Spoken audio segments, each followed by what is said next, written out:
이 속사람이 얼마나 중요한지에 대해서, 건강한 속사람에 대해서 함께 말씀 나눌까 합니다. 죄성은 자신의 문제를 용납하지 못하고 언제나 방어하기에 급급하다. 그러니까 죄성이 무엇인지에 대해서 조금 더 나눌 겁니다. 죄성은, 우리 안에 죄성이 있거든요. 죄성이 있어요. 그 죄성이 문제죠. 이 죄성에 성격이 있는데, 죄성은 자신의 문제를 용납하지 못하고 방어하기에 급급하다. 라는 제목으로 함께 나누겠습니다. 성경은 성도의 성숙함을 강조하고 있습니다. 다 같은 성도가 아닌 거예요. 성숙한 성도를 이야기하고 있어요. 그래서 성경은 단순히 구원에서 끝나는 것이 아니라 구원받은 성도의 삶의 태도에 집중해요. 구원으로 끝나는 것이 아니에요. 구원받은 성도의 삶의 애티튜드, 태도에 집중하고 있습니다. 온전한 삶의 태도가 이 땅에서 성숙으로 열매 맺게 되는 거예요. 그러니까 성숙함, 온전함 비슷한 개념인데, 그 온전한 삶의 태도가 이제 바깥으로 드러나는 게 뭐냐? 성숙함으로. 성숙한 캐릭터. 성숙은 캐릭터예요. 캐릭터로 나타나는 거예요. 그러니까 캐릭터를 아는 거죠. 우리가 알죠. 저 사람 참 성숙하다, 참 미숙하다. 아는 거예요, 우리가. 그렇죠? 대표적인 모습이 바로 성경에 누구냐면 신부예요. 신부. 성숙한 삶의 대표적인 모습은 신부로 표현됩니다. 마지막 때 교회와 성도들의 정체성은 그래서 뭡니까? 신부입니다. 그래서 성경은 마지막 때 성도는 누군가, 교회는 무엇인가? 신부로 신부의 모습으로 완성돼요. 그것으로 우리에게 이렇게 보여주고 있는 것이죠. 신부에 대한 교회의 정의는 계시록 말씀에 잘 나타나 있어요. 계시록 19장 7절 우리 같이 한번 읽습니다. 시작. 기뻐하고 즐거워하며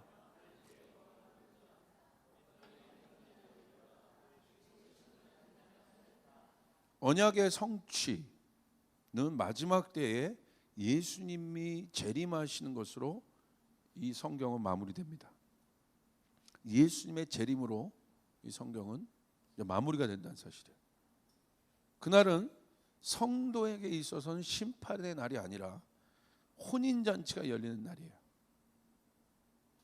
그런데 놀라운 사실은 저희 교회에서도 이제 결혼하는 커플들이 많은데 저에게 결혼 청첩장을 가져와요. 그 청첩장에 뭐가 기록되어 있어요? 혼인 날짜가 써져 있어요. 날짜. 이날 목사님 꼭 주례를 봐주십시오. 이날 우리 결혼합니다. 그래서 저와 이제 날짜를 상의하고 그것들 정합니다. 혼인 날이 중요한 거죠. 그렇죠? 그런데 이 혼인 날이 언제냐는 거예요. 성경의 단서는 하나입니다. 아무도 그때와 시는 알 수가 없다. 그 주님이 인봉해 놓으신 거예요. 그러나 시즌은 알 수 있다고 얘기하고 있어요. 성경의 뉘앙스. 때와 시는 알지 못해요. 그걸 말하면 이단이죠. 그거 뭐 주님 모르는 거예요. 너희가 알 바 아니라고 그랬어. 그러나 시즌은 알도록 하셨어요.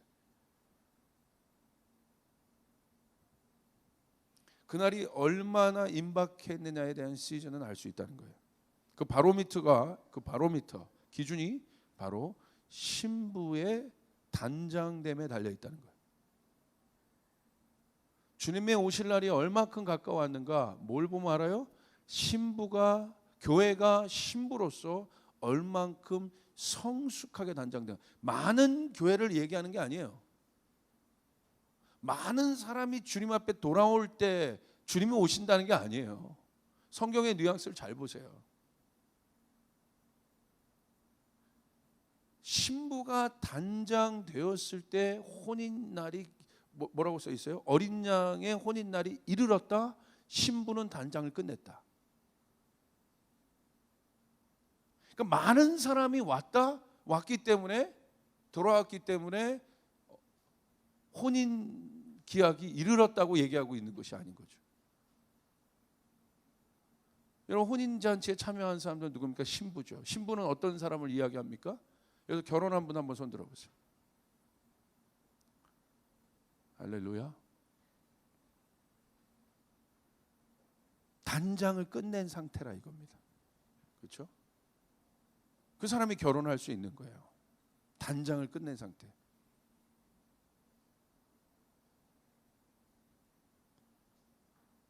그렇기 때문에 우리는 이 성숙이라는 이 단어, 제가 지난번에도 얘기했지만 이 성숙함에 대해서 깊이 묵상해야 될 필요가 있어요. 이제는 양보다 질에 대해서 고민해야 될 때인 거예요.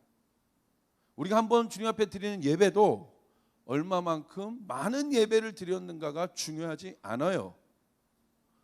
우리가 주님 앞에 기도드리는 시간도 얼마만큼 내가 많은 시간을 할애해서 주님 앞에 기도드렸나가 중요하지 않아요. 성경은 본질에 대한 것을 강조하고 있어요. 질의 문제인 거예요. 내가 얼마만큼의 많은 헌금을 주님 앞에 드렸는가가 중요하지 않아요. 성경의 뉘앙스를 보십시오. 얼마만큼 정성 들여 헌금을 했느냐, 그 퀄리티를 보고 있습니다. 어마운트를 보고 있는 것이 아니라 퀄리티를 보고 있어요. 성숙도는 퀄리티에 대한 문제예요. 내가 얼마만큼 오랫동안 신앙생활을 했고 어떤 직분을 내가 갖고 있고 내가 목사고 사역자고가 중요하지 않아요. 절대 성경은 그것에 대해서 중요하다고 방점을 찍고 있지 않아요. 내가 오늘 얼마나 성숙한 사람인가, 그것에 방점을 두고 있어요. 그러므로 마지막 때가 될수록 우리가 집중해야 될 영역은 어디입니까? 그 성숙함은 누가 성숙하다고 할 때 여러분 육체적인 성장이 이루어진 성숙을 성숙이라고 얘기하나요? 쟤 많이 컸네 그냥 그러죠. 크다 이러죠. 수염도 나네, 어른이 돼가네, 뭐 이런 건 뭐 육체적인 어떤 성장을 얘기하는 거지. 그 사람의 성숙도를 얘기할 때 우리는 무엇을 얘기합니까? 속마음을 얘기하는 거예요. 아, 저 사람 속마음이 참 깊구나. 저 사람의 속마음을 보니까 배려심이 많네, 이해심이 많네, 어쩜 저렇게 겸손하지? 속사람을 얘기한단 말이에요. 할렐루야. 속사람을 얘기하고 있는 속사람을. 우리 조이풀 성도들도 잘 하시길 바랍니다. 여러분의 성숙도를 얘기할 때 여러분이 무슨 은사가 있고 기도를 많이 하고 뭐 성경을 많이 알고 여러분의 어떤 학위가 있고, 조이풀 문화는 I don't care. 어떤 내가 훈련을 받고 경험을 갖고 I don't care. 관심 없어요. 우린 그 사람이 공동체 안에서 얼마만큼 성숙도를 발현하고 있냐는 거예요. 사람들, 성숙도는 사람들이 아는 거예요. 그런 사람이 리더해야 되고요, 그런 사람이 지도자가 돼야 돼요. 이 교회는. 할렐루야. 명심하시길 바랍니다. 예수님은 그런 분이셨어요. 그 사람만이 예수님의 혼인잔치에 참여할 수 있다. 그런 교회만이 예수님의 혼인잔치에 참여할 수 있다는 사실이죠. 성숙함이란 사랑이 완전히 연근 상태예요. 사랑이 익은 상태.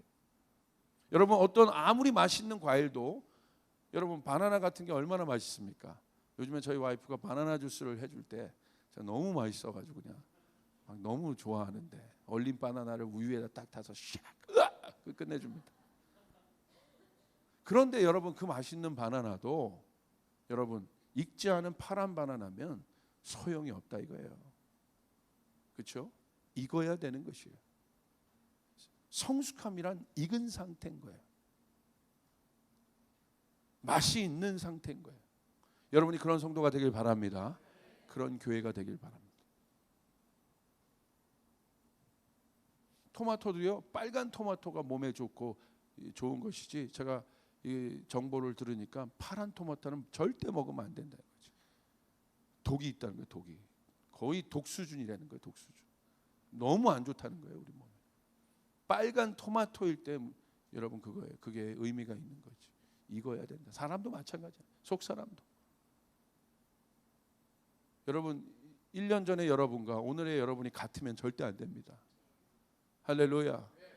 지난달에 여러분과 이번 달에 여러분이 절대 같으면 안 됩니다. 그러므로 성숙함은 진보, 믿음의 진보를 이루는 거예요. 상승 곡성을 이뤄야 되는 것이에요. 어떻게 어떤 사람은 작년보다 더 신앙이 떨어져 있습니까? 뭔가 잘못된 거예요. 속 사람이 문제, 속 사람이. 이제 원인을 알아야 돼요. 왜 제가 건강한 속 사람이라는 새 시리즈를 출발했겠습니까? 제가 제가 길게는 목회를 경험한 것은 아니지만 그래도 치열하게 목회를 제가 그래도 하면서 경험을 해보니까 아무리 뭐 엄청난 뭐 컨퍼런스에서 은혜를 경험하고 뭐하고 뭐해도 속 사람이 삐뚤어져 있는 사람들은 그런 사람들이 가는 게 한 방이더라 이거예요. 제가 안 속아요 이제.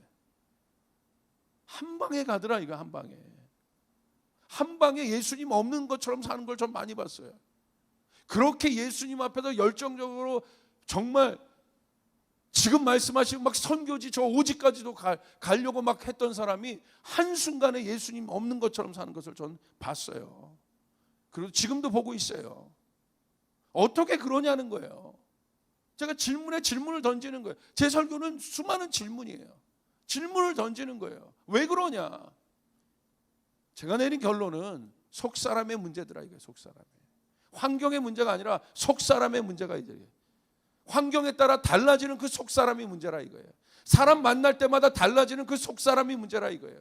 우리가 만나는 사람은 다 다르고 우리가 처한 환경은 날마다 다른데 변화되지 말아야 될 속 사람이 날마다 조변석게 하고 있는 거죠. 변화되고 있는 것이죠. 속 사람이 문제라 이거예요. 여러분 동의하십니까? 그게 속 사람이 건강해 속 사람. 여러분 속사람은 언제나 겉사람을 보는 중요한 척도가 됩니다. 속사람에 대한 말씀을 제가 몇 군데 찾아왔어요. 에베소서 3장 16절 우리 같이 읽습니다. 시작.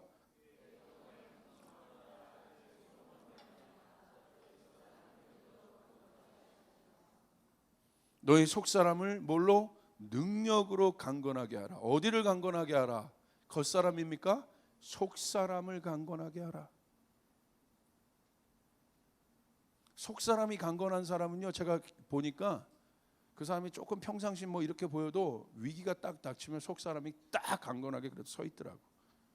제가 이 부분에 대해서 나중에 어떤 영적 원리를 발견할지를 모르겠는데 그래도 모태신앙인 사람들이요, 위기가 딱 닥치면 그래도 모태신앙인, 그래도 믿음의 어떤 그래도 줄기가 있던 사람들이요, 그래도 어떤 영역에 딱 닥치면 그들이 뭔가를 흔들리지 않고 돌파해내더라고. 물론 이게 모든 영역에 맞는 케이스는 아닌데 제가 지금 좀 이게 발견하고 있는 어떤 원리들이에요. 그래도 믿음의 뿌리가 있는 사람들이 보니까 뭔가 막 냄비처럼 뜨겁고 막 그런 건 없어도 뭔가 좀 스테디한 게 있어요. 스테디한 거, 견고한 게 있어요. 꾸준한 게 있어요. 흔들리지 않는 것이 있더라 이거예요. 야, 저는 어디를 택할 것이냐? 하나님은 어디를 볼 것이냐? 오늘 막 죽을 것 같이 내가 헌신하고 내일은 막 그냥 예수 없는 것처럼 사는 그런 사람이 아니라 하나님이 찾는 사람. 여러분 그 사람이 어떻게 신부가 될 수 있어요? 오늘은 막 그런 조울증 환자가 어떻게 영적 조울증들이 너무 많아. 그런 사람들이 어떻게 신부가 될 수 있어요? 어저께는 남편을 막 이렇게 맞이해 줬다가 그 다음 날은 막 인생 팍팍 쓰고 어떻게 그런 사람이랑 살아요? 조금 뭐 이런 감정 표현이 좀 없더라도 좀 곰 같아도 좀 그래도 한결같이 스테디한 모습이 있는 사람이랑 그래도 좀 평생 살지. 그냥 오늘 아침에 오늘 다르고 저녁 때 다르고 오늘 다르고 저녁 때 어떻게 맞춰 그걸? 에? 내가 결혼할 때가 됐다는 건 한결같은 마음이 주어지면 결혼할 때가 된 거예요. 할렐루야. 그 맨날 그냥 헐크도 아니고 막 이렇게 카멜론도 아니고 뭐 이 색깔 됐다 저 색깔 됐다가 막 어떻게 맞추냐고. 신부가 그런 사람이라고 생각해봐요. 저는 아무리 그 사람이 이뻐도 이쁘면 다시 생각해야 되나? 아무리 이뻐도 정말 진지하게 결혼은 왜 결혼 앞에 사람들이 마지막에 어떤 이렇게 아무리 사랑해도 한번 툭 오는 줄 아세요? 뭔가 툭 오는 게 평생 살아야 되잖아. 이게 계약이 아니란 말이에요. 언약이란 말이야. 평생 가야 되는 거예요. 성경적으로도 끊을 수가 없는 거야. 그러니까 진지한 거야. 물릴 수가 없는 거라 이거야. 특별한 경우 말고. 음란의 죄 이런 걸 때는 성경에서도 이게 물릴 수 있는 결혼이 이게. 영적으로도 그 원리가 있어. 그건 나중에 설명할 거야. 그거 봐. 이게 평생을 가야 될 사람인데. 그래 봐요. 혼인계약은 그런 거예요. 평생 영원히 주님의 신부가 돼야 되는데 조변석계 해봐요 이게. 이게 문제라 이거예요. 여러분 고린도 후서 4장 16절 보십시오. 여기 또 나와 있어요. 같이 읽습니다. 시작. 그러므로 우리가 낙심하지 않으니 우리의 겉사람은 낡아지나 우리의 속사람은 날로 새로워지도다. 할렐루야. 겉사람은 낡아진대요. 그러나 속사람은 날로 어떻게 새로워지도다. 다시 말하면 뭐예요? 갈수록 좋아진다. 갈수록 나아진다. 작년이랑 이번 연도가 달라야 되는 거예요. 성숙도가 달라야 되는 것이에요. 그 사람 속사람이 건강한 사람이라는 거예요. 갈수록 나아지고 있는 사람, 진보를 이루고 있는 사람.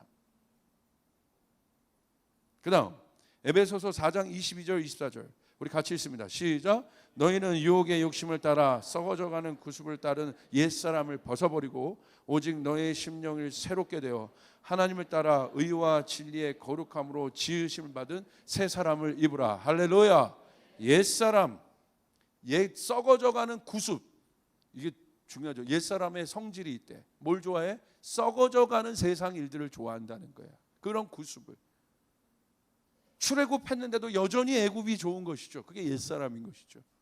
그것을 벗어버리고 새 사람을 입으라 라고 기록되어 있습니다.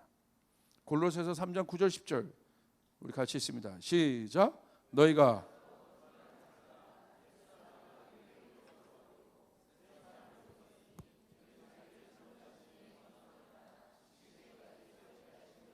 성경에서 말하는 새 사람 뭐예요? 완전히 새롭게 됐다는 거예요. 믿으시길 바랍니다. 완전히 새롭게 된 거예요.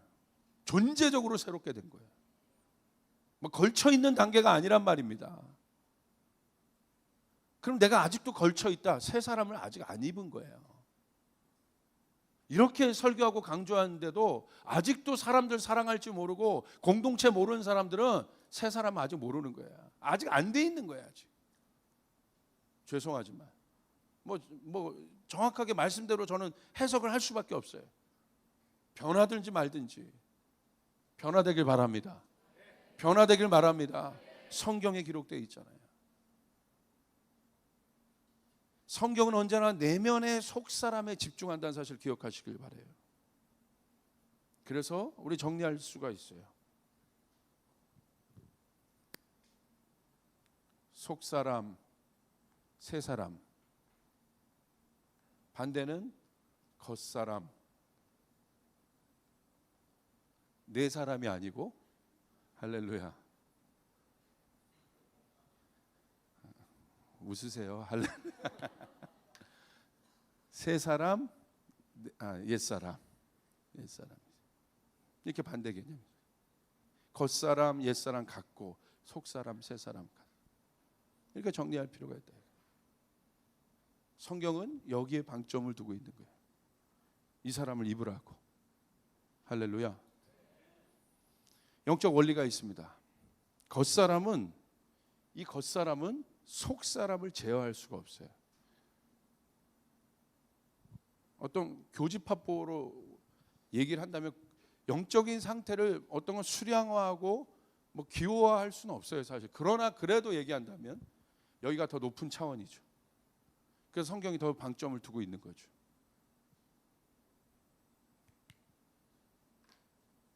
그러나 속사람은 겉사람을 제어할 수 있다는 거예요. 겉사람이 중요해요. 왜? 우리 나타나는 모양이니까.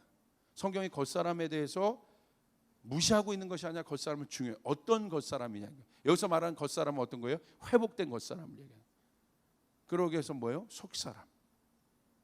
여기가 변하면 여기가 변하는 거예요. 여기가 변하면 겉사람의 말이 변하는 거예요. 여기가 변해야 됩니다.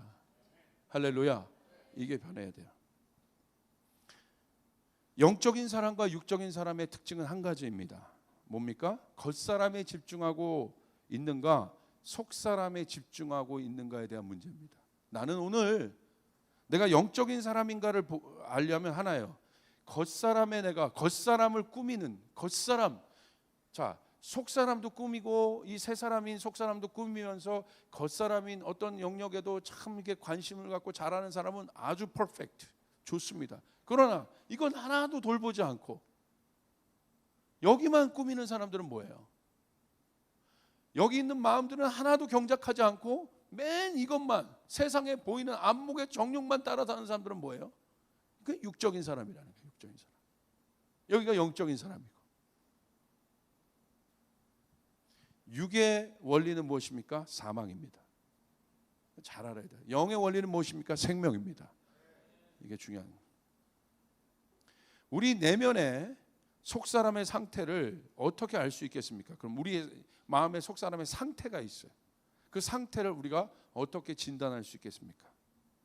그것은 보여지는 열매를 보면 알게 돼요. 그렇죠? 보이지 않는 저 사람의 속사람을 우리가 어떻게 알 수 있겠어요? 그래서 제가 아까 얘기한 거예요. 아무리 그 사람이 거룩한 어떤 행동을 해도, 거룩한 것처럼 겉사람의 모습이 보여도, 바리새인처럼 보여지는 열매는 뭐냐면 삶인 거예요. 열매가 안 맺혀져 있다면, 죄송하지만 성경은 그 사람을 가짜라고 얘기하고, 열매를 보고 그들을 알게 된다. 여러분의 열매는 무엇입니까? 능력입니까? 은사입니까? 권능입니까? 이건 열매가 아니에요. 열매는 그런 영역이 아니에요. 열매는 캐릭터예요. 할렐루야. 성령의 9가지 열매, 캐릭터입니다. 캐릭터가 있네.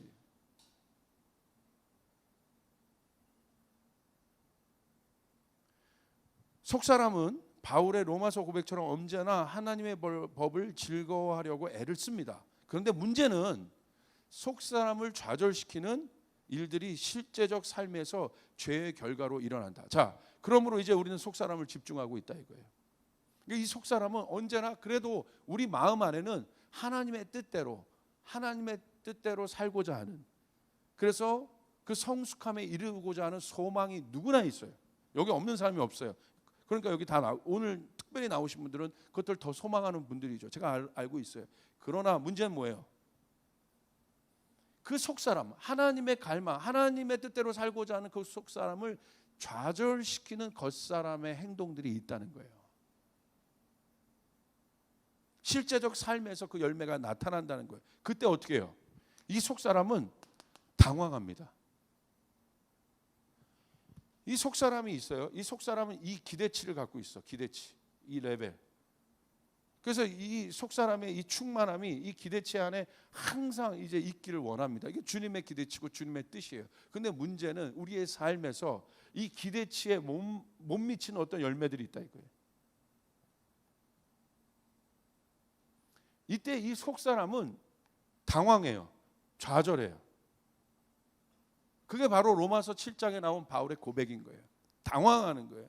좌절하는 거예요. 내 마음으로는, 내 속사람은 하나님의 법을 즐거워하지만 다른 한 법 아래, 죄의 법 아래 있는 다른 사람을 볼 때 이 속사람이 놀래버리는 거예요. 근데 그게 다 어디에 있는 마음이에요? 내 마음 안에 있는 두 가지 법이 내 마음 안에 함께 공존하는 거죠. 겉사람은 놀라지 않아요. 그러나 이 속사람이 놀라는 거예요. 내 안에 그 법이 있어? 죄의 법을 즐거워하는 마음이 내 안에 있어? 놀라는 거죠. 이 간극.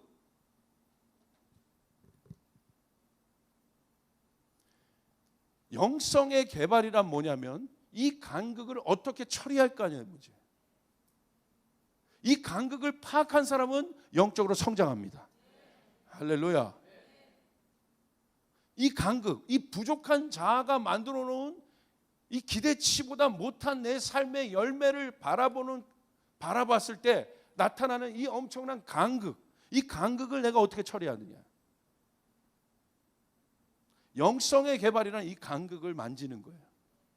할렐루야. 이제 아셨습니까? 그런데 제가 오늘 설교는 간단해요. 육신의 사람들은 죄성은요, 이 간극을요 거절해요. 인정하지 않아요. 방어 기제를 딱 둡니다. 안 그런 척하고 삽니다. 그러니까 발전이 없는 겁니다. 성숙함에 이르지 못하는 것입니다.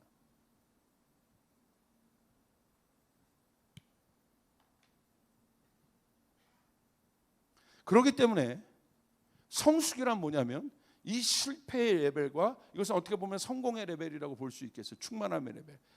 이 영적인 성숙함이란 요 실패의 레벨을 이 단계까지 올리는 것.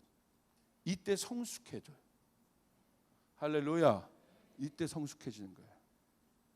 이게 바로 모든 영역에서 이걸 다 봐야 돼. 이게 성품으로도 나타나고요. 이게 뭐 재정관으로도 나타나고 뭐 경제관일 수 있죠. 이게 뭐 시간, 뭐 어떤 역사관 뭐 다 달라요. 다. 그러니까 우리 안에 우리 마음을 경작한다는 게 이게 마음의 밭이요. 뭐 몇천 평의 밭이에요, 사실. 거기에 뭐 고추밭, 모밭 이렇게 있듯이 한 밭만 있는 게 아니에요. 엄청나게 넓은 밭이다 이게. 그 온전한 밭이란 뭐냐? 이 모든 다양한 밭들이 다 풍년을 이루고 있는 거예요. 할렐루야. 잘하고 있는 영역은 더 잘하게 보고, 그러나 여러분 현명한 농부는 못하고 있는 밭을 보고 있는 거죠. 열매가 안 맺혀지는 밭을 보고 있는 거죠. 그것을 경작해야 되는 것이죠. 받아들여야 되는 것이죠. 야, 같은 밭인데 여기는 왜 이러냐? 같은 밭인데 여기는 왜 열매가 안 일어나냐? 그걸 인정하고 바라보는 거예요. 그리고 어렵지만 그걸 경작하는 거예요.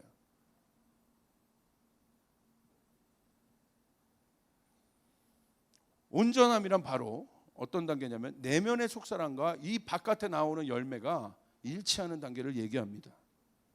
영혼육이 온전히 하나를 이루는 것입니다. 그리고 내면의 마음과 겉으로 나타나는 모든 것이 일치하는 단계고, 이 상태가 바로 성경은 온전한 단계라고 이야기하고 있는 것입니다.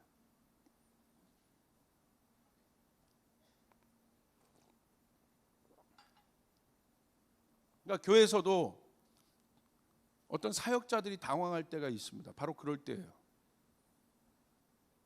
온전한 줄 알았는데 갑자기 이 단계에서 막 뭔가를 풍겨낼 때가 있어요. 이때 굉장히 당황스러운 거지.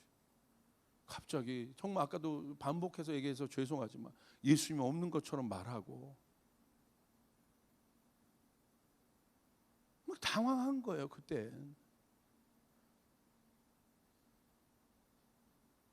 원래 그랬다면 할렐루야 괜찮아요.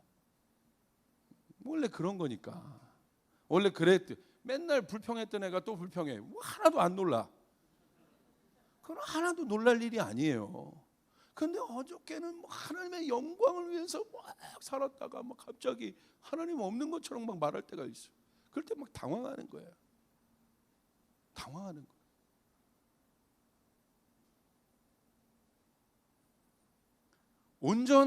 그러므로 온전함으로 나아가는 성도는 이 간극을 보면서 고민하는 사람이에요. 내가 충만한 단계에 이르렀다고 여기는 것이 아니라 이 간극을 끊임없이 바라보면서 고민하는 거예요. 어떻게 하면 내가 온전해질 수 있을까? 어떻게 되면 내가 변화될 수 있을까? 할렐루야. 이걸 고민하는 사람이에요. 저는 해결했다는 사람을 말하고 있지 않아요. 고민하는 사람이라니까. 고민하는 사람.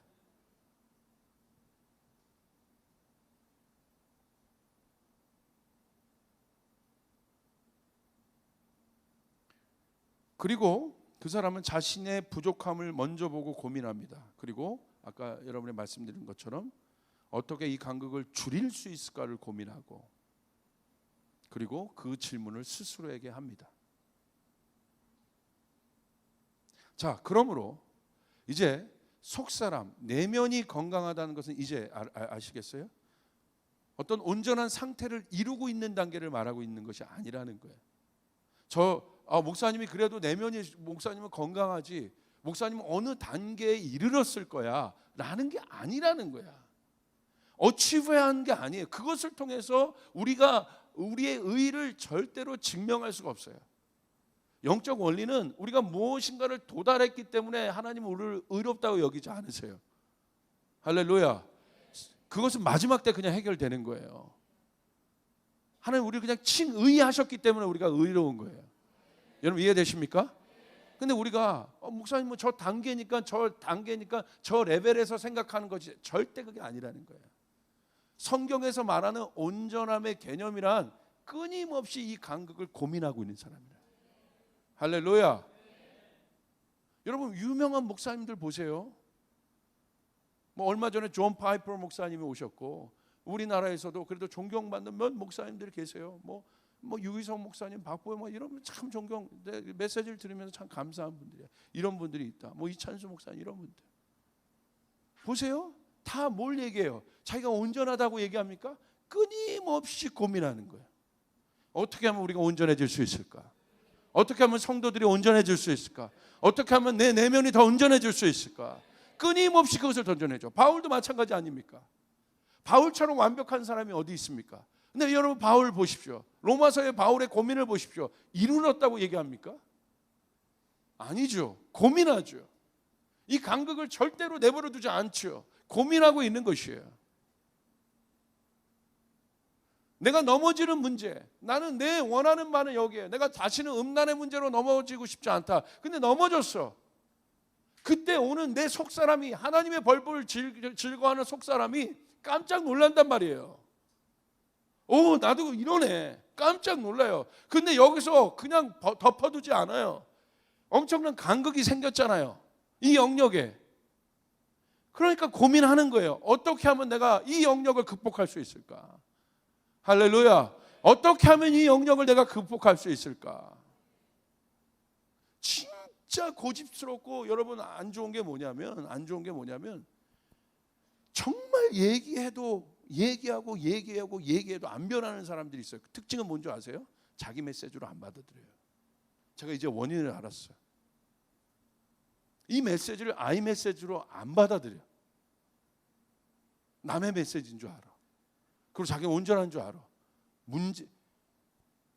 할렐루야. 넘어가겠습니다. 자기가 온전한 줄 알아. 안 변하는 거야. 옆 사람에게 얘기해서 변해야 됩니다.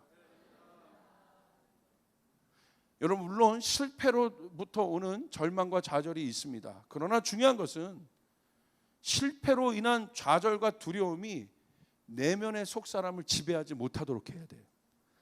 잘 들으세요. 실패와 좌절, 이것으로부터는 실패와 좌절의 절망감이 있습니다. 그런데 건강한 사람은 뭐냐? 이 실패와 좌절의 절망감이 나를 지배하지 못하도록 해야 돼요. 그게 바로 이 간극을 놓고 고민하고 있는 단계라 이거예요. 아멘. 아멘. 아멘.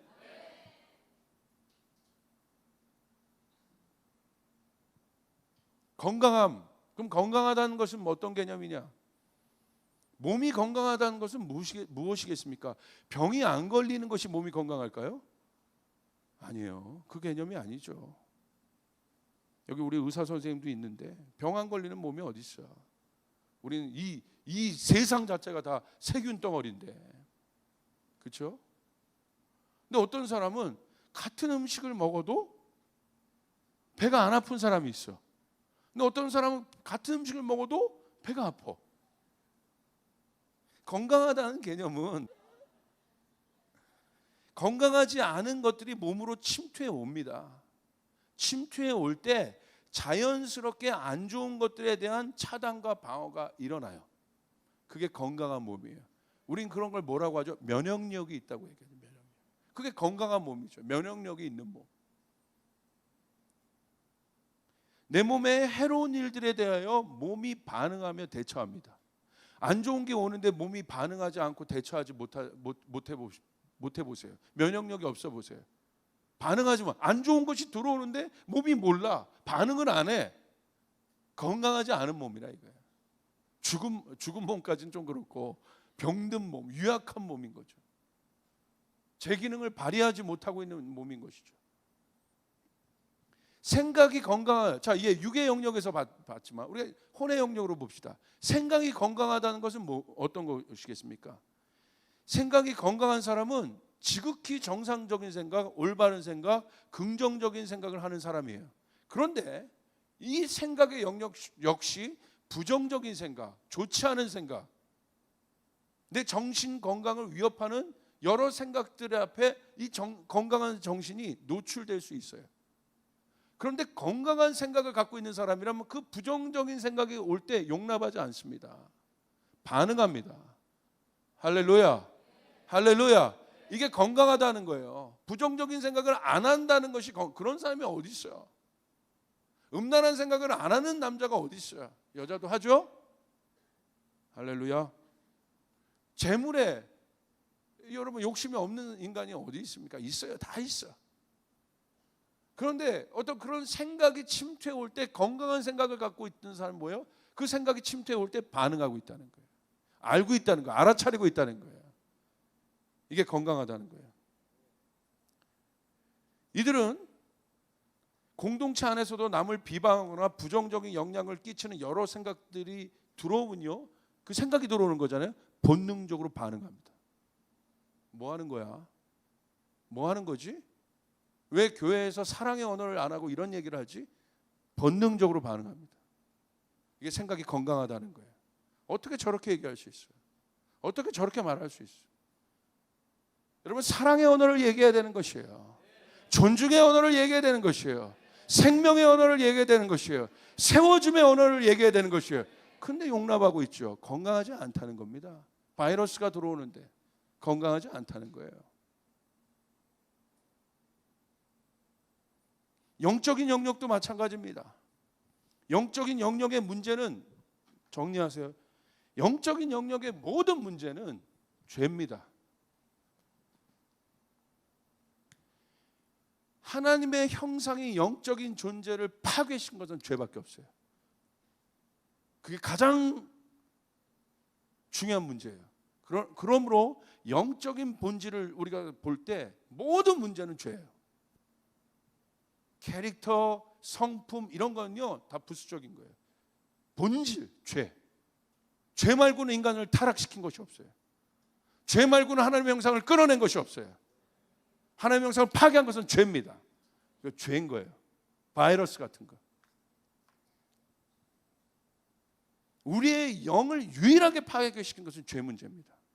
그래서 영이 건강하다는 것은 뭡니까? 이제는 육혼을 봤어요. 영이 건강하다는 건 뭐예요? 죄 문제에 민감하다는 거예요. 할렐루야. 할렐루야. 이게 영이 건강한 거예요. 죄를 안 짓는 것이 영이 건강한 것이 아니라 죄 문제가 들어왔을 때 민감하게 반응하는 거예요. 그 민감성. 우리는 죄에 노출될 수 있어요. 본능적으로 죄에 노출될 때. 근데 여러분, 영적으로 건강하다는 건 뭐냐면, 나도 모르는 사이에 죄에 본능적으로 노출됐을 때 뭐가 들어와요? 빨간불이 탁 들어오는 거예요. 건강한 몸이 그 세포가 반응하듯이 빨간불이 탁 들어오는 거예요. 빨간불이 죄가 들어오는데도 안 들어온다. 문제인 거예요. 영이 지금 문제라는 거예요. 엘리제 사장이 그런 거예요. 지금 분명히 자녀들이 타락하고 있지 않습니까? 죄 문제, 죄를 짓고 있어요. 그런데 안 들어와요. 다윗 보십시오. 죄를 짓잖아요. 밧세바 앞에서. 밧세바를 범하잖아요. 죄를 짓지 않습니까? 뭐가 안 들어와요? 빨간불이 안 들어와요. 누가 얘기합니까? 나단 선지자가 와서 죄를 지적할 때 그래도 다윗이 건강하다는 건 빨간불이 들어옵니다. 민감하다는 것이 민감하다. 영적으로 건강하다는 것은 내가 죄 안 짓는 온전한 완벽한 상태가 아니라 죄 문제에 대해서 민감하고 있다. 할렐루야. 이게 영적으로 민감하다는 거예요. 영적으로 건강하다는 뜻이에요.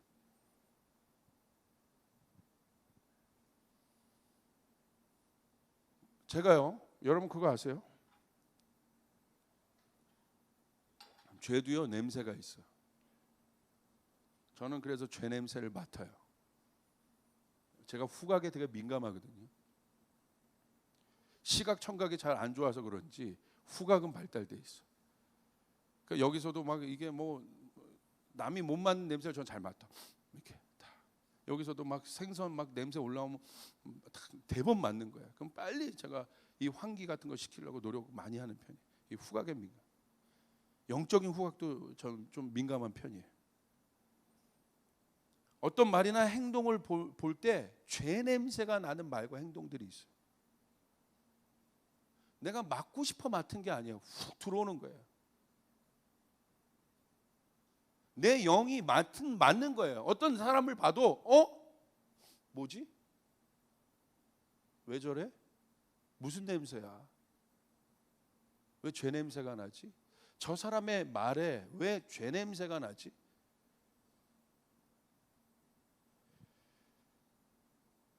죄 냄새를 맡을 때 이럴 때입니다. 그 말이나 그 행동이 영을 파괴하는 어떤 죄의 본성을 느낄 때예요. 죄의 본성은 뭐냐면 영을 파괴하는 일이에요. 죄 냄새는 언제나 하나님이 기뻐하시지 않는 일을 알면서도 뭐냐면 의도적으로 행하는 일을 말해요. 하나님이 기뻐하시지 않아요. 그런데 의도적으로 하나님이 기뻐하시지 않으면서도 예를 들어 어떤 사람이 누구에 대해서 막 말할 때 자기가 모르고 말하는 것도 그것도 문제지만 알면서도 의도적으로 디스하는 말들이 있어요. 근데 저는 그때 죄 냄새를 맡아요. 자기는 아닌 것처럼 얘기해. 굉장히 포장해서 아닌 것처럼 얘기하지만 그 의도, 죄 냄새를 맡는다는 건 뭐냐면 의도를 빨리 파악한다는 거예요. 저 사람 이 얘기 왜 하는 거야? 여기서 이 얘기 왜 하는 거야?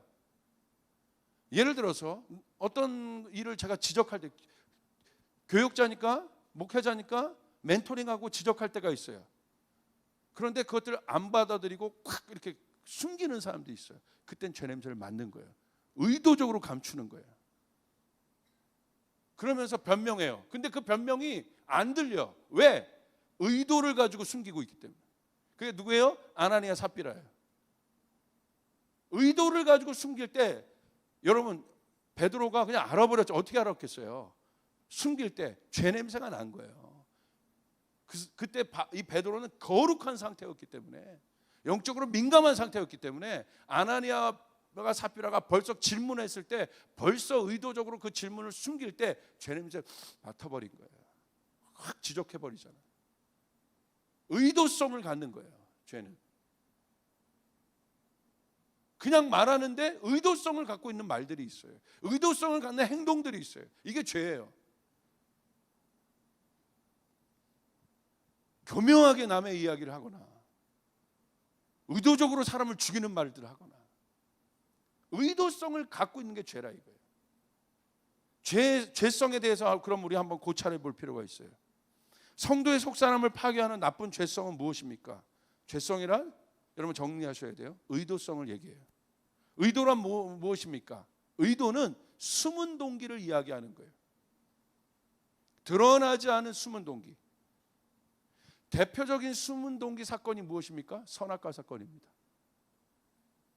왜 제가 이 본질에 대해서 이렇게 강요하냐? 여러분 본질에 여러분이 익숙해져 있으면 여러분 현상적인 그 모든 것들은 여러분 해석할 수 있고 이겨낼 수 있습니다. 할렐루야. 단단한 음식을 먹어야 합니다. 본질을 알아야 합니다. 아멘. 왜 그런지를 알아야 돼요. 본능적으로 이게 본질적으로 알아야 돼요. 왜 저런지, 인류가 왜 이렇게 타락하고 있는지, 왜 우리 안에 있는 이 문제가 왜 그런지 본질을 알아야 되는 거예요. 그럼 이길 수 있다. 믿으시면 아멘 합시다. 믿으시면 아멘 합시다. 아멘. 십자가도 본질이에요. 보혈도 본질이에요. 이게 왜 중요한지를 알아야 되는 것이에요.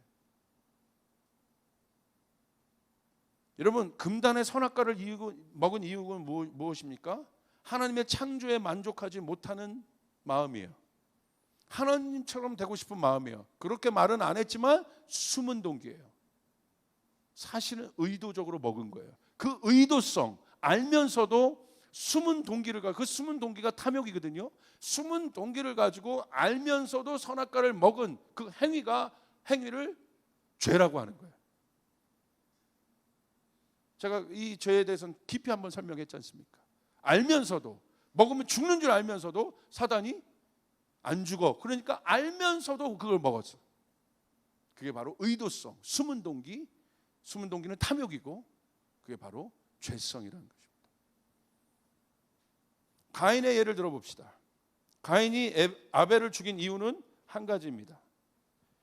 하나님이 자신의 제사를 받지 않고 가인의 제사를 받은 일에 대한 질투입니다. 사실은 그게 가인이 제사를 안 드린 이유가, 안 드리지 않았죠. 제사를 드렸어요. 그러나 아벨의 것만 받으시고 가인의 것은 받지 않았어요.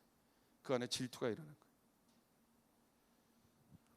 가인의 자아는 아벨을 질투하는 자신을 스스로 용납하지 않은 거예요.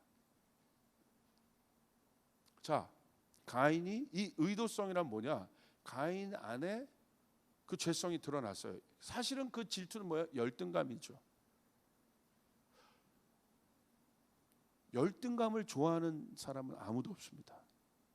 열등감은 힘든 문제예요. 열등감의 문제가 딱 드러났어요. 이게 난 거야. 근데 그 열등감은 드러난 열등감이 남이 아니라 아벨이 아니라 누구도 아니라 드러났어요. 열등감이. 그게 나예요. 나. 그런데요, 열등감 뭐예요? 드러난 나를 받아들이고 싶지 않은 거야. 저는 우리 가정이 가정에 대한 열등감이 있었어요. 왜? 온전하지 못했으니까. 그것을 드러내는 것에 대한 두려움이 있었어요. 어려움이 있었어요. 피하고 싶었어요. 그런데 받아들여야 돼. 우리 가정인데? 남의 가정인가? 내 가정인데? 우리 가정의 회복은 그것을 제가 우리 가정을 해석할 수 있었던 시작의 동기는 그것을 받아들이면서 시작됐다 이거예요. 그 열등한 상황들을 받아들이면서 시작했다 이거예요. 오늘 내 안에 있는 근본적인 변화는 열등한 내 자아를 받아들이면서 시작했다 이거예요.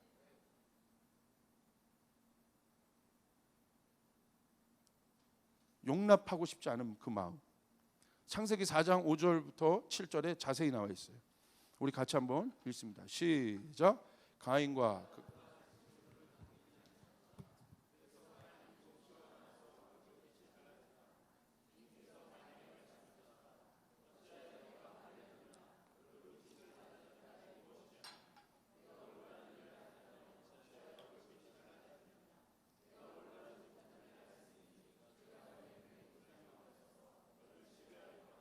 여기요, 엄청난 영적 원리에 대한, 죄성에 대한 영적 원리가 있어요. 자 보세요. 열등한 자아가 지금 드러났습니다. 그래서 주님이 묻는 거예요. 내 얼굴빛이 왜 변했냐? 주님은 알고 있는 거예요. 이미 가인의 마음 안에 그 열등한 자아를 받아들이지 못함으로 말미암아, 열등한 자아를 받아들이지 못하니까 그 건강하지 않은 거죠. 그러니까 이게 계속 괴로운 거거든요. 누구 때문에? 열등감은 비교예요. 그러니까 저 열등한 자아를 받아들이지 않기 위해서는 이 열등한 자아를 덮어버려야 되는데 덮을 수 있는 방법이 하나밖에 없어요. 뭐예요? 비교 대상 제거하는 것밖에 없는 거예요. 비교 대상을 제거하는 일밖에. 그게 숨은 동기 안에 있었어요. 가인 안에.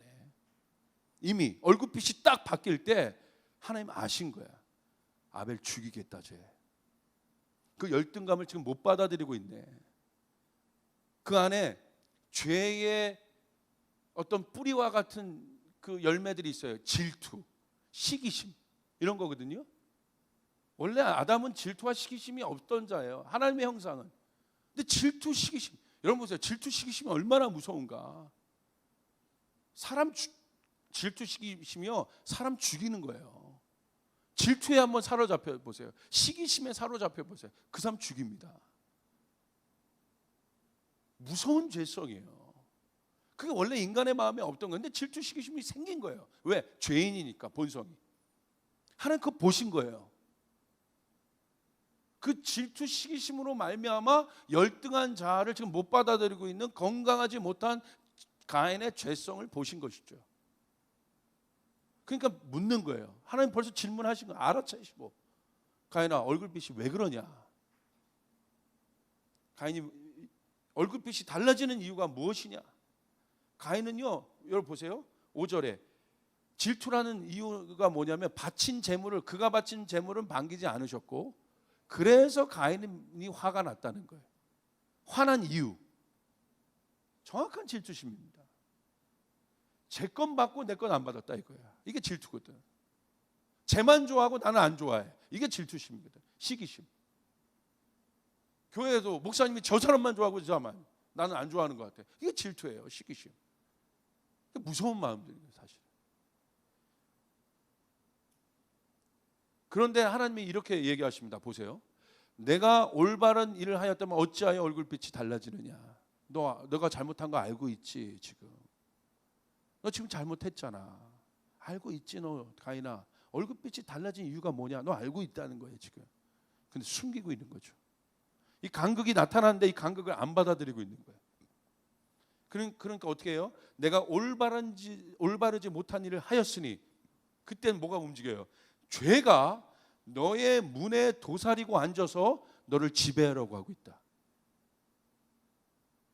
죄가 아직 너 안에 들어가지는 않았어. 가인아, 하나님이 경고해 주시는 거야. 죄가 너의 문 앞에서 도사리고 앉아서 너를 지배하려고 하고 있다 지금. 해결하자 이 말이거든요 지금. 무서운 말이잖아요. 죄가 들어오려고 하고 있다 이거예요 지금.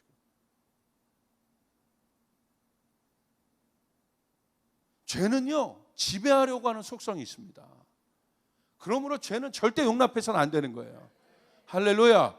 죄는 들어오면 병균처럼 우리 바이러스 막 안 퍼지듯이 전이 되듯이 확 전이 돼 버려요. 공동체 안에 죄 문제가 들어오면 확 전이 돼 버립니다. 그래서 공동체 예전에 초대교회 공동체 뭐가 있었어요? 죄 문제에 대해서는 7위로 하면서 다녔어요. 경고하고 안 들을 땐 7위 했어요. 왜? 공동체를 살리기 위해서. 그 작은 곰팡이 하나가 전체 이 빵 자체를 다 여러분 변질시키니까. 이게 죄 문제 때문에 그래요. 영적인 문제 때문에 그런 거예요. 영의 원리를 알고 있기 때문에 그런 것이에요. 할렐루야. 우리 젊은이들 청년들도 제가 이성 문제 이게 Q&A하고 답하는 문제 가졌지만 여러분 더 본질적으로 왜 그런 룰들에 대해서도 많이 오픈하고 여러분에게 충분한 이유를 들었지만 사실 본질적으로 인간이 얼마나 이 문제에 대해서 연약한지를 안다면 청년들은 그렇게 질문할 수가 없는 거야 사실은. 한 명이 무너졌을 때 무너지지 않으라는 법이 없잖아. 물론 구덕이 무서워서 장못 담고 그런 심정은 아닌 거예요. 그러나 최소한의 방어책은 구더기를 못 끼게 하는 그 노력을 해야 되는 것이죠. 무슨 말인지 아시겠어요? 무슨 말인지 아시겠습니까? 완벽하지는 않지만 그래도 구더기는 껴요. 그래도 노력은 해야죠. 근데 그 문제가 돌아오면 순식간에 번집니다. 순식간에 번져요. 이게 무서운 문제라 이거 무서운 문제. 그렇기 때문에 최소한의 어떤 무엇입니까? 안전장치들을 좀 두는 것이죠. 최소한의.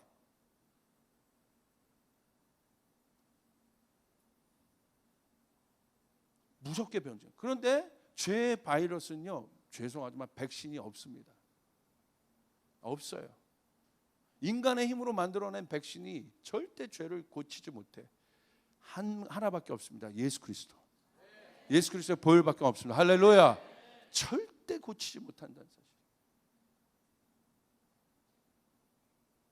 가인의 의도성이란 그러면 무엇입니까? 하나님의 경고를 알면서도 스스로 그렇지 않은 척 죄에게 그 문을 열어준 사실입니다. 알면서도 문을 여는 것, 알면서도 선악과를 먹는 것. 하나님 보세요. 지금 살인하기 전에 숨은 동기를 보셨어요? 경고하신 거예요. 이 경고 듣고 죽인 거예요. 무서운 거죠. 야 가인아, 경고하신 거야. 빨간불 켜야 돼. 지금 죄가 네 문 앞에 도사리고 있어. 경고 들었잖아. 알잖아. 모르는 척 죽이는 거야. 의도성. 이미 죽이기로 결정한 마음. 여러분이 예를 들어서 누구를 비방하려고 할 때 말을 돌려하는 사람들이 있어요. 진짜 나쁜 사람들이에요. 차라리 대놓고 얘기하지. 빙빙 돌리고 사람 패거리 져서 그 사람 왕따시키고 이미 죽이기로 작정하고 그게 왜 진짜 나쁜 거냐면 이미 그 마음 안에 그 사람 죽이기로 결정해 놓고서 작업하고 있는 거야. 이게 의도성이라는 거야. 무서운 거예요. 무서운 거. 여러분 아시겠습니까? 이게 죄성이에요. 죄성. 무서운 거라. 이거 용납하면 안 돼. 할렐루야. 저희 집에서도 심지어 가족 안에서도, 저는 가족이지만 심지어 애들이건 저건 제 와이프건 아니면 우리 가족이 누구건 대화하다가 의도성이 저는 딱 걸리면 그냥 얘기해요. 왜? 죄의 문제를 용납하면 안 되기 때문에. 왜? 그거 용납했다가 결국 망하고 결국 더 큰 고통을 당하기 때문에. 여러분, 죄는 고통입니다. 죄는 아픔입니다. 할렐루야. 그러므로 죄는 처리해야 되는 것이에요. 타협의 문제가 아니라 처리해야 되는 것이에요. 받아들여야 되는 것이에요. 믿으시면 아멘 합시다. 믿으시면 아멘 합시다. 예수님이 죄를 어떻게 처리하셨어요? 받아들이신 거예요. 본인이. 그거밖에 없는 거야. 우리 대신 받아들인 거예요. 죄성을 알면 죄의 문제가 지적될 때 그게 누구여든 여러분, 아, 이게 죄구나. 그게 겸손한 사람이야. 변화돼야 된다. 바뀌어야 된다. 할렐루야. 그거 알고 있는 사람이라. 알고 있는 사람. 저는 애들이지만요, 애들을 볼 때도 애들 안에 있는 죄성을 봐요. 의도적으로 사람을 죽이려고 하는 마음들을 봐요. 자기들은 잘 몰라. 그러나 봐요. 저는 냄새가 나요. 애들이지만 꼬마 애들이 놀 때도 그런 것들을 좀 봐요. 그래서 인간이 죄인이란 걸 아는 거야. 그것이 권력이 들어가고 여러분 어떤 지위를 얻고 그러면 그게 그 작은 문제가 전쟁도 될 수 있는 거고 또 그렇지도 않을 수 있는 거고, 똑같은 문제. 크고 작은 문제가 없는 거예요. 모든 문제는 인간의 마음으로부터 출발.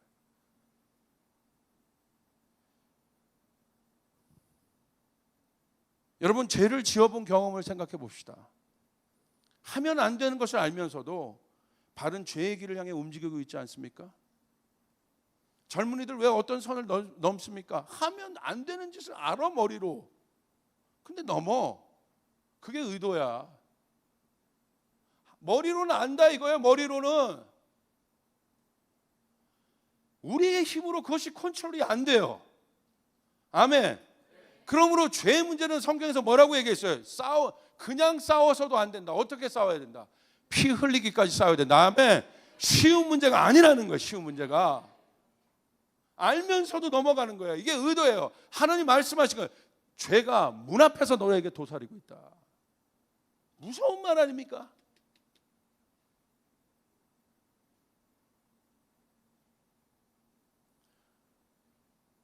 의도성은 뭐냐? 알면서도 문을 열어주는 열쇠입니다. 의도성의 뿌리는 하나님의 뜻이 아닌 줄 알면서도 하고 싶어하는 결국 인간의 욕망에 근거합니다. 알아요. 담배 피지 말아야 되는 거 알아. 술 먹으면 안 된다는 거 알아. 내가 그리스도의 삶으로 이렇게 살아야 되는 거 알아. 그런데도 하는 거야. 왜? 욕망이에요. 하고 싶은 거야. 이게 제어가 안 된 거예요.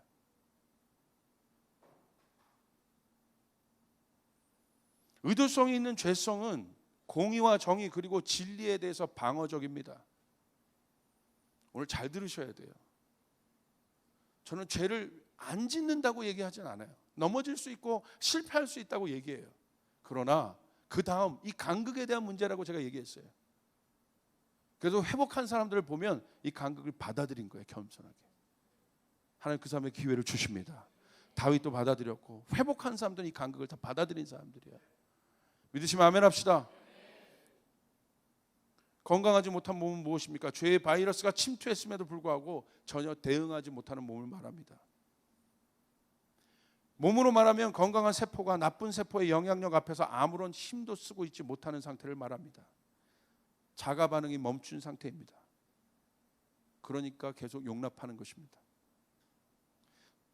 죄를 계속 용납하고 있는 마음의 상태는 언제나 정의와 진리의 음성 앞에서 방어적인 모습을 취합니다. 왜 그럴까요? 아담과 하와의 경우에 잘 나타나 있어요. 방어적인 모습을 취하는 이유. 아담과 하와가 죄를 짓고 난 후에 첫 번째 반응은 건강하지 못한 몸과 정신과 영의 상태를 자기 스스로 이게 본 거예요. 아까 이 속사람이 이걸 본 거죠. 여러분, 아담이 처음 본 모습이에요. 자기 자아. 항상 건강한 자아를 봤다가 병든 자아를 지금 본 거잖아요. 수치심에 사로잡혀 있고 두려움에 사로잡혀 있고 정죄감에 사로잡혀 있는 자아를 아담이 본 거잖아요. 그렇죠? 그런데 어떻게 했습니까? 받아들였으면 괜찮다. 이 간극을 처리했으면 괜찮다는 것이죠. 오늘의 결론은. 그런데 그렇지 않았다. 방어했다 이거예요. 하나님의 정의 앞에서 드러난 거잖아요. 방어했잖아요. 숨었잖아요. 왜? 숨는 게 편하기 때문에. 왜 숨었겠어요? 그게 바로 열등감이에요. 그거를 보는 것 자체가 너무 힘든 거야. 내 모습 아니라는 거야. 열등감은요, 자기 모습을, 부족한 자기의 모습을 계속 거절하는 나예요. 이게 열등감이야. 이게 나거든. 근데 자꾸 거절하는 거야. 이게 우리 환경이거든. 거절하는 거야. 열등감이에요. 주님은 우리의 열등감을 해결하셨어요. 아멘. 죄인이란 건 열등한 존재라는 거예요. 원래 우리는 우등한 존재입니다. 근데 죄 때문에 열등한 존재가 됐어요. 원래 이런 존재인데 이런 존재가 되었다. 죄성 자체가 열등감이에요. 받아들이지 않는 거예요. 그래서 열등감 있는 사람의 특징은 보십시오. 방어적이죠. 열등감 있는 사람 보십시오. 굉장히 방어적입니다. 그리고요, 굉장히 자기를 꾸미는 일에 능수능란합니다. 왜? 감춰야 되거든, 그 부분을. 그러니까 다른 것으로 그 부분을 굉장히 화려하게 포장해요. 이런 사람들 열등감 있는 사람. 공부에 열등감 있는 사람들 보십시오. 예를 들어, 그냥 예를 드는 거예요. 다른 어떤 것들로 자기를 막 포장하죠. 막 보석으로 치장한다거나 뭘 치장한다거나. 뭔가 과하면 그것은 그 일에 대한 어떤 표현들인 거예요.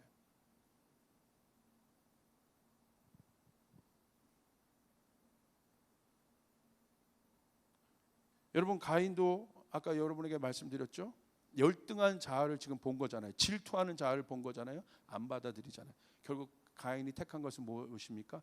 방어적으로 그 존재를 제거하면 편하거든. 그래서 죽이기로 결정한 거예요. 그래서 편하게 제거 버튼을 누르는 것입니다. 사울도 마찬가지죠.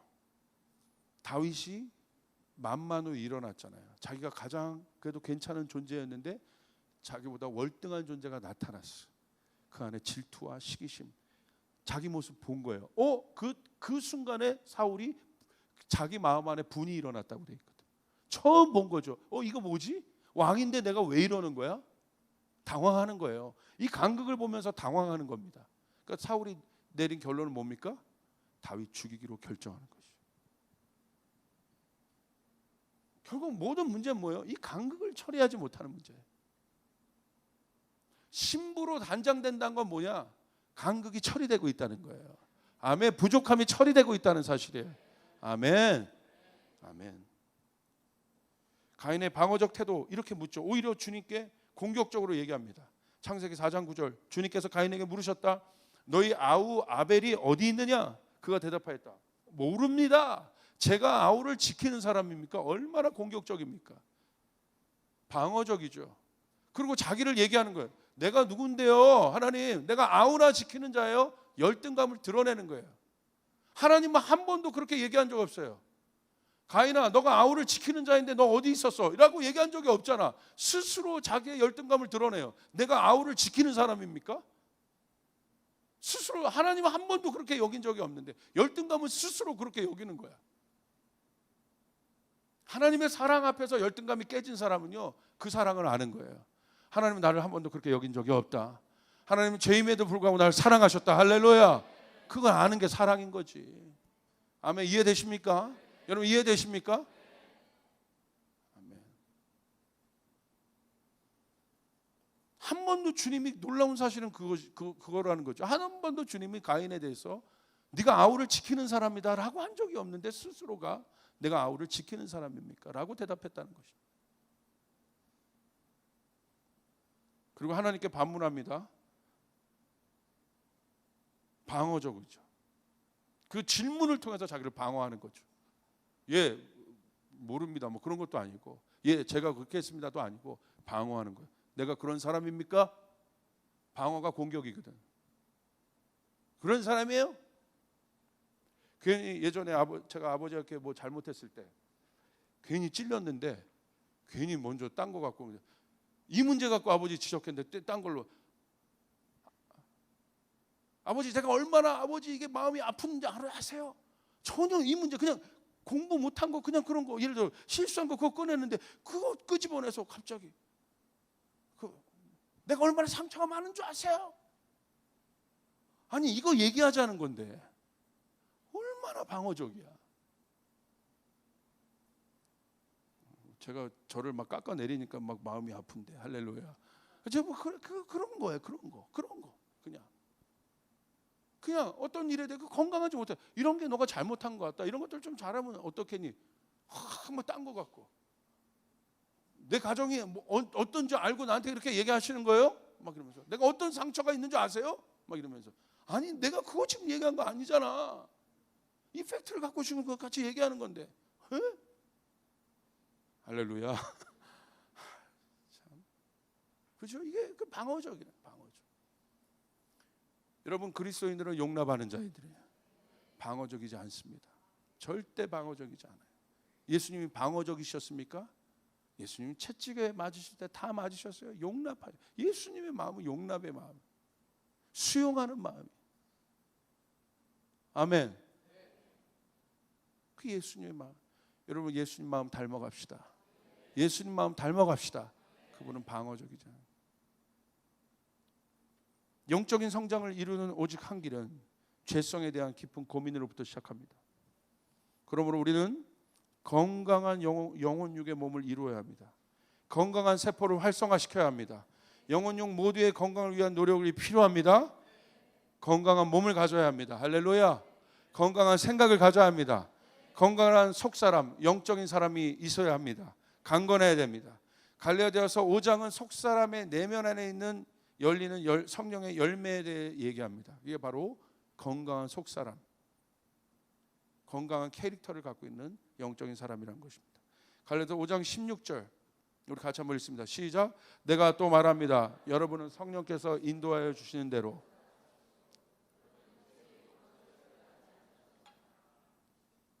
육체의 욕망을 견딜 수 있는 건강한 몸을 가지라는 것입니다. 할렐루야.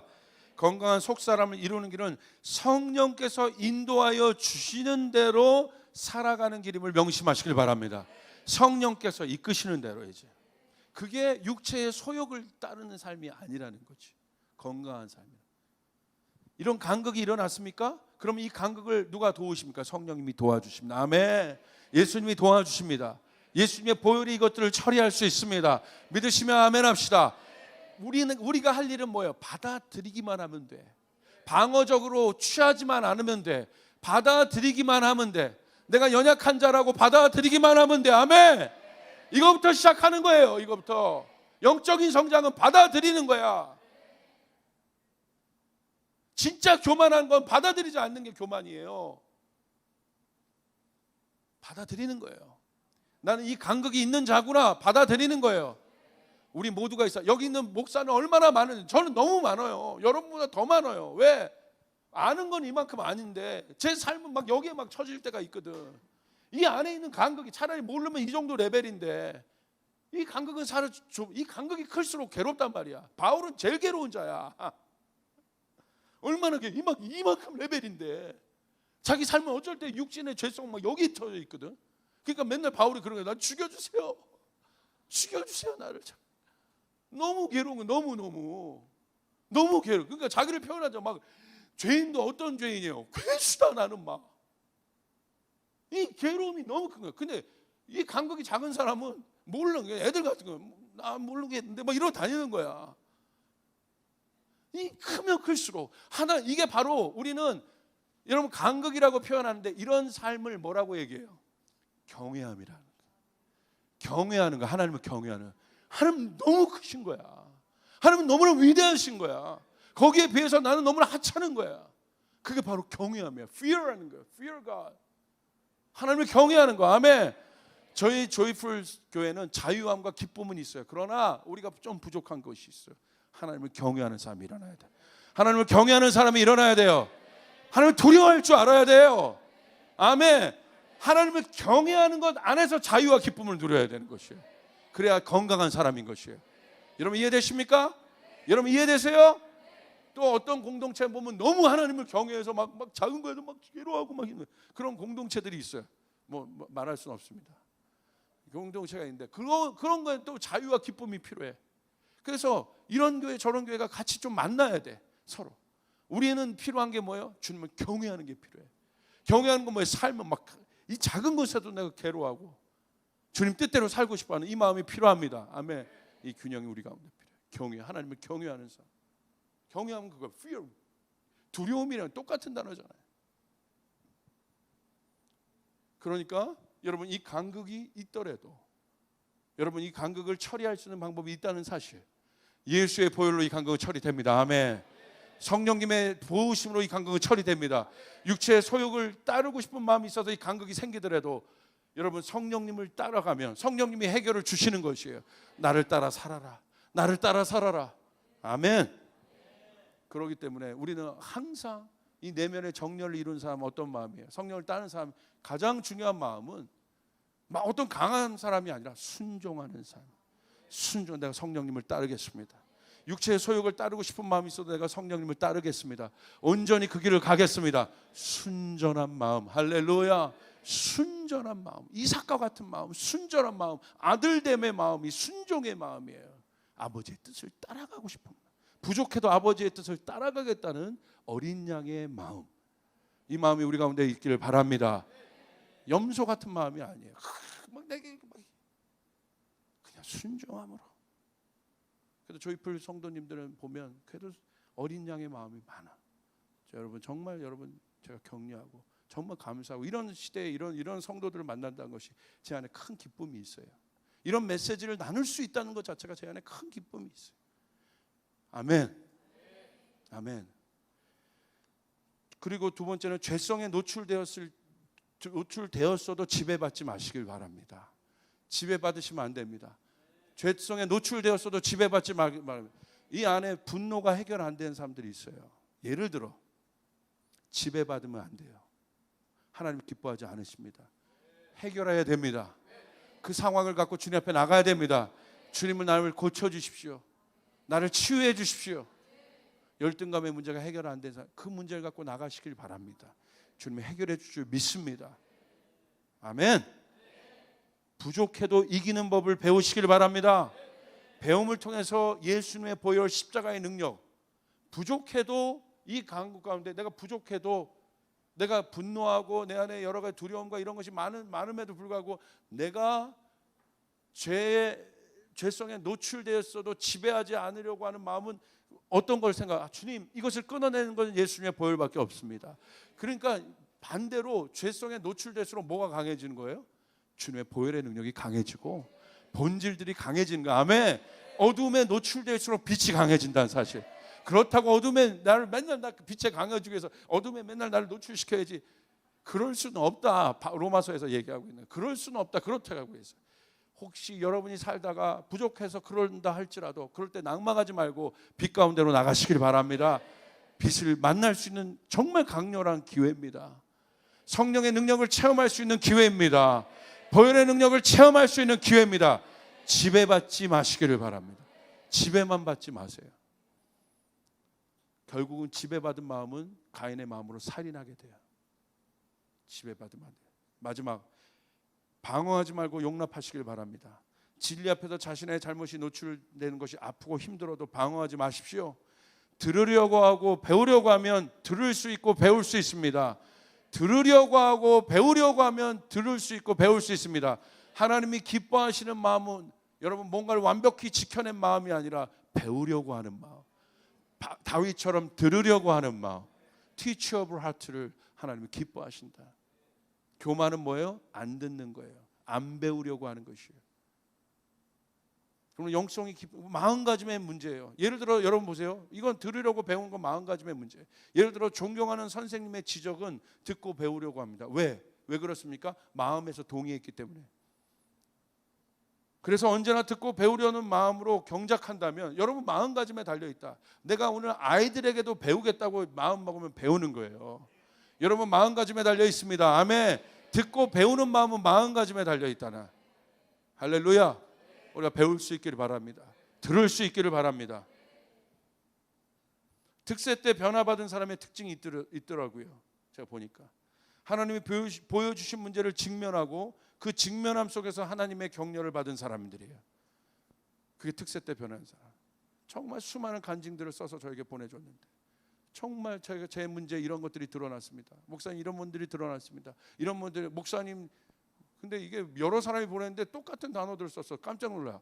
목사님 설교가 제 삶을 CCTV 보는 것 같이 봤다고. 근데 어떤 몇 사람이 보냈어요 그 표현을. CCTV 보는 것처럼 이 특세 기간 동안에 나를 비췄다고. 한 사람만 보낸 게 아니야. 그 CCTV에 대한 표현이. 와, 내가 감사했어요. 하나님 앞에 자기 자신을 노출했구나. CCTV에 자기가 노출된 것이 얼마나 그 모습을 볼 때 부족한 모습을 볼 때 괴로웠겠습니까? 그런데 직면하여 이겨냈다 이거예요. 할렐루야! 하나님 그 사람을 기뻐하십니다. 하나님 그 사람을 기뻐하시는 거예요. CCTV 앞에서 그냥 딴 데서 막 CCTV 안 보는 데서 막 이러다가 그 앞에서 막 이러고 있는. 우리가 저희 엘리베이터 앞에서 딸들이랑 저희랑 뭐 CCTV 다 켜져 있어 사람 없으면 가끔 막 이렇게 춤출 때가 있어. 막 안 본다. 그 사람 타면 어떻게 해요? 아니죠. 우리 똑같은 거. CCTV 앞에서만 그러지 말고 항상 주님 앞에서 그렇게 살 수 있기를 바랍니다. 마지막입니다. 우리 같이 4번 읽습니다. 시작. 부족해도 조금씩 속사람과 겉사람의 간극을 줄여가라. 변화되고자 하는 갈망을 가진 사람은 조금씩 간극을 줄여나갈 것입니다. 이것이 가장 아름답고 온전한 자로 나아가는 길이고 속사람이 건강해진 속사람은 하루아침에 강건해지지 않는다. 한 걸음씩 날마다 그렇게 걸어가는 여러분 되기를 바랍니다. 그 온전한 변화를 이루고 싶은 분도 한번 손 들어보세요. 주님께 영광의 박수 올려드려요.